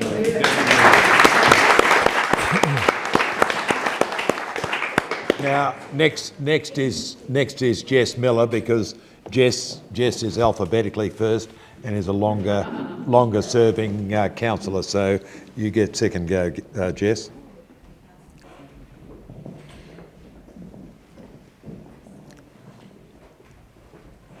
Hey everybody. Firstly, I think thanks to all of you in the Glebe Society for taking the initiative to actually do this work. Like, nobody asked you to, and I think it's really important when the community actually play an active role in identifying issues that only people who live in the area would fully understand. So firstly, thank you for doing that. Kind of echoing what Kobe said, it does feel like the cycleway is an inevitability, but I don't think that's a reason to give up. I think that we're at the point now where with this level of detail, the city's in a pretty good position to be able to identify specific design changes that could improve it. It's probably not going to be major surgery, it's more akin to, I guess, acupuncture and identifying those points that Kobe sort of mentioned where you're brought into the main street. And also one of the major concerns that we've been raising with the Minister directly has been where Pyrmont Bridge Road comes into the fish markets, and where you've got the confluence of people coming quickly down a hill with pedestrians, with like bleary-eyed tourists jumping off a bus. Like, it's just doesn't make a lot of sense, and we know that there are other options that ought to be explored. So I know that Clover's got a meeting with the Minister next week. There's a laundry list of items that are on that list, including that specific part of the fish markets. But what we can do is take the work that you guys have done, add it to it, and just be very pointed about what the specific things we're asking for are, and try and do that in the spirit of collaboration. I have the same concern that if we pick a big fight with transport, you know, recent history would suggest that they are likely to dig their heels in, and they are likely to become that immovable object, whereas potentially working with Minister Graham, who seems like a pretty sensible kind of minister. He's not here today, he's not sensible. Well, yeah, no. I'm being polite. I'm choosing to be optimistic, so hopefully we can work with him and his office to make him aware of community knowledge that he might not be getting from the bureaucrats. And I think that's usually when you've got these enormous organisations, you'll get a couple of very powerful personalities who will decide what it is and not really take into account the lived experience and the knowledge of people who actually live in the community, use the infrastructure. And, you know, lo and behold, might have a better idea. So I think I can take this back to Clover and try and get that pretty specifically on the agenda meeting for next week. Has council got that report? I believe so, yeah. I think it has been circulated. So that will go into the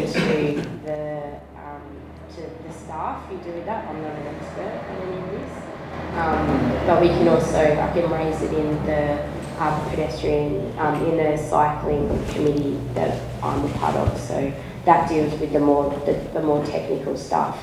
But just to manage expectations, it's not a council project, it's a transport project. So we can advocate and we can suggest and we can put up alternates, but we can't fundamentally change the course of direction.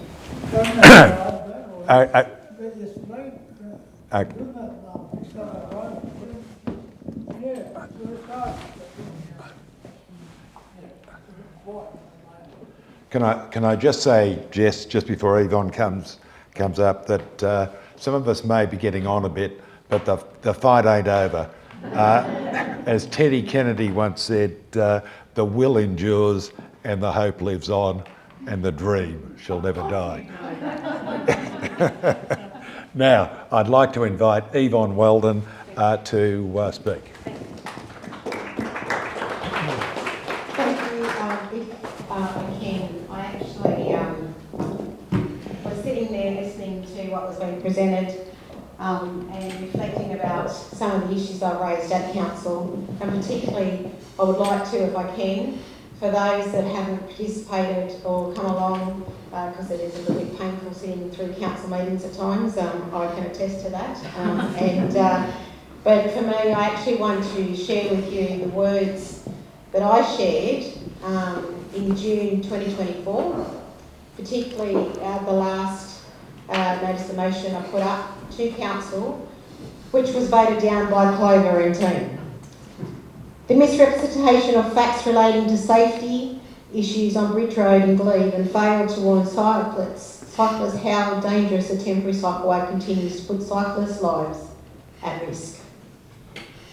It is the opposite of evidence-based policy making to design and construct a cycleway knowing there are unresolved safety issues. In 2017, design for cycle lanes on Bridge Road was presented by council to Transport for New South Wales. The proposal was rejected due to the findings of a road safety audit commissioned by council, which cited numerous safety concerns, including Bridge Road was too busy for cyclists to safely ride. In 2020, council encouraged Transport to install a temporary cycleway on Bridge Road as part of the government's response to COVID-19. Even before it was officially opened in September 2020, it was obvious the design was dangerous. To their credit, concerned residents, as you all know, crowdfunded the Independent Road Safety Audit, which found more than 24 serious risks of injury to cyclists on the cycleway. The current conditions, so this is last year, and we know it hasn't improved. The current condition of Bridge Road cycleway is disgraceful. The cycleway has made historical Bridge Road as ugly as Oxford Street has become along the way.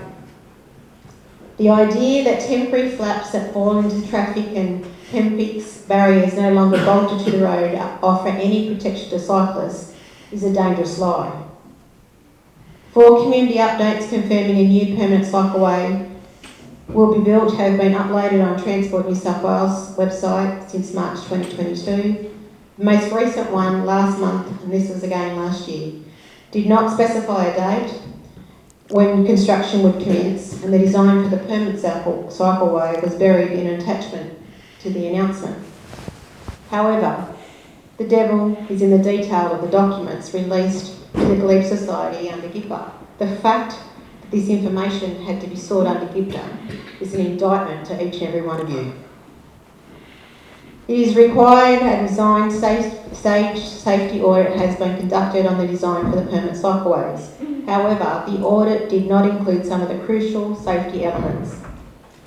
Of critical importance is the treatment of the proposed for the right-hand turn lanes from Bridge Road where it narrows at Glebe Point Road and Ross Street were not included in the road safety audit. This issue has been contentious with much of the correspondence between Council and Transport on the issues for at least 4 years. At least 4 years. And here we are in 2025. It is open to conclude that the issue was not addressed in the road safety audit because some officials know either that A, there is no satisfactory way of dealing with this safety concern, or B, that the auditor would criticise the proposed treatment. If a cyclist or pedestrian is killed as a result of installing a cycleway where dangers are known and excluded from the independent design stage safety audit, it would lead to a case of criminal manslaughter for those involved in the decision making. It is exactly the same as building with safety problems concealed from building inspectors or inspectors being induced to ignore safety issues. It is essential council demand transport for New South Wales Commission new day and night independent design stage road safety audits for the design of the permanent cycleway on Bridge Road, Glebe, which will take into account all issues impacting safety. Council, all of council, has a duty to speak up for the residents of Bridge Road who have lost access to their properties and endured 4 years of hell since the cycleway was installed, with a promise by the Lord Mayor and Minister for Transport that they would be in place for only 6 months. Not long after the cycleway was installed, most cyclists made up their own minds that the cycleway on Bridge Road was not safe to use, and instead ride on the quieter St John's Road or on the footpath, creating danger for the pedestrians. It is time for council to be honest and face the truth that Bridge Road is not the right road for a cycleway. It was the conclusion from the former Transport Minister Andrew Constance and Rob Stokes, who is now the chairperson of planning, I think, in council, mind you, who told residents that the cycleway was unsafe and a mess. And as Kobe had said at a community forum and reiterated here today, that she wouldn't let her children ride off Bridge Road. I bring this to you today because at that meeting that I said those words, I was voted out of order. Well done. I was voted out of order because how dare I raise any of these crucial issues? This is what we're dealing with, people. There are people that say things, and there are people that do things. And there are people that say things behind closed doors and agree to things that impact each and every one of us. The fact that a GIPA had to be undertaken to get the facts. It's only then we start to see some real change. My greatest concern is that people continue to make those deals or those conversations or agreements behind closed doors, but it's actually in every one of our lives that are being impacted. I did actually, I think John, from memory, raise 3 or 4 different times about it changing to be taken off Bridge Road and look at the other roads that would be safe. But yet I was tutted or voted down because I'm irrelevant, because I'm only one true independent councillor on the City of Sydney. I thank you for all of the issues that you continue to raise, and I will continue to raise them, because every one of you are impacted in a way. Some people support riding on Bridge Road. I actually have fear walking on the footpath on Bridge Road. So if we think that is safe for anyone, if it's not safe for me, it's certainly not safe for my grandchildren or your grandchildren, or even my mum, or if I still had grandmothers on this earth, it wouldn't be safe for them. It is not safe for any one of us. And it shouldn't be expected that it's going to become safe just because you do an audit or because you actually make an agreement for somewhere else down the road. I think we need to be very clear about the big development that is happening down at the fish markets. There are agreements being made because of that. And people will make other agreements around cycleways and active transports and all these other things, buzzwords that they like to say.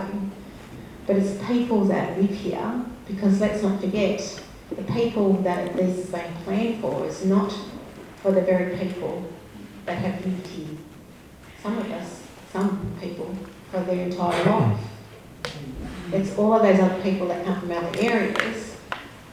They are having an impact here, but those people's impact are going to be on your lives, but also on theirs, because they think it's safe for them, because they don't live here.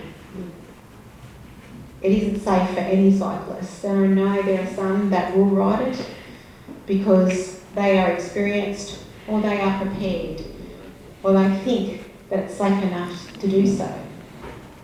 The reality is, do we have to wait for someone to die to take action? And the action that you're doing here today, and that I will continue to do on behalf of you if you need me to, is that it cannot be about people saying that they're going to write or they're going to talk to the Minister. It's people that actually need to be spoken to from the Minister in our communities. And better still, let him ride on Bridge Road first. Thank you. Thank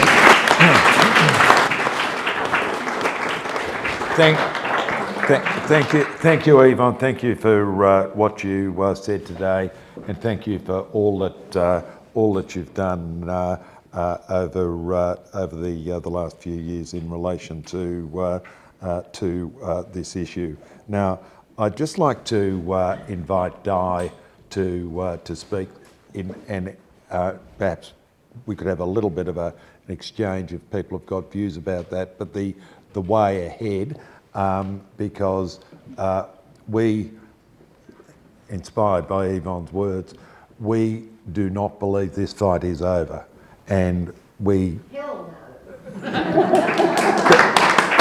So I just want Di, who, as I mentioned at the outset, has been our inspiration and the driving force over the last few years, to speak about that. You mean just because I'm a cranky old man? No, I just wanted to say something, that this cycleway has been described for the last 5 years as being part of a connected cycling network.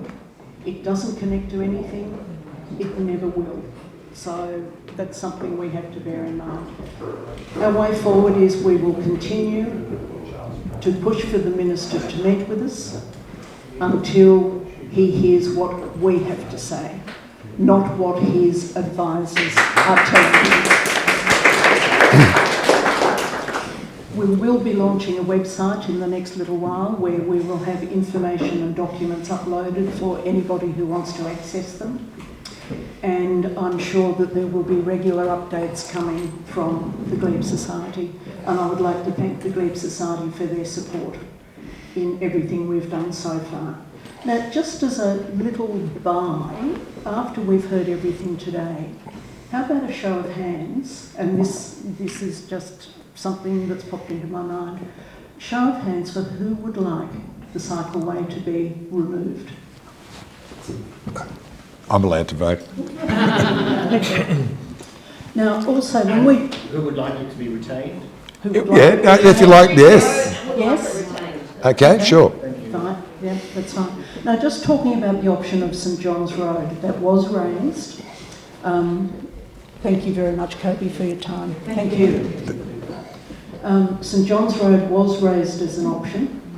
Howard Collins and one of the safety auditors from Transport New South Wales actually walked St John's Road and said this is the preferred road.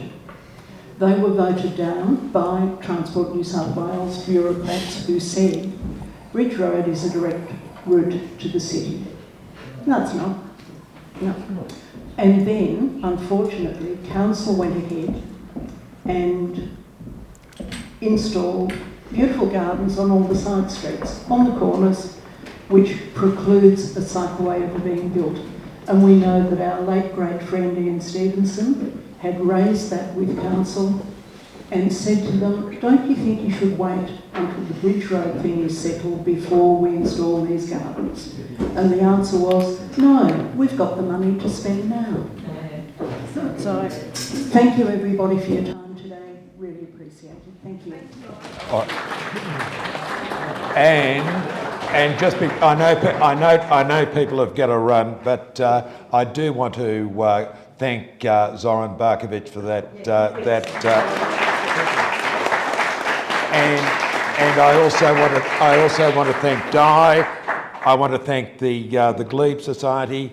I want to especially thank Daniel and Chloe Anstey, and I want to thank for everything that she's done, and Councillor Yvonne Weldon and Councillor Jess Miller, and to all of you for being here, thank you very, very much.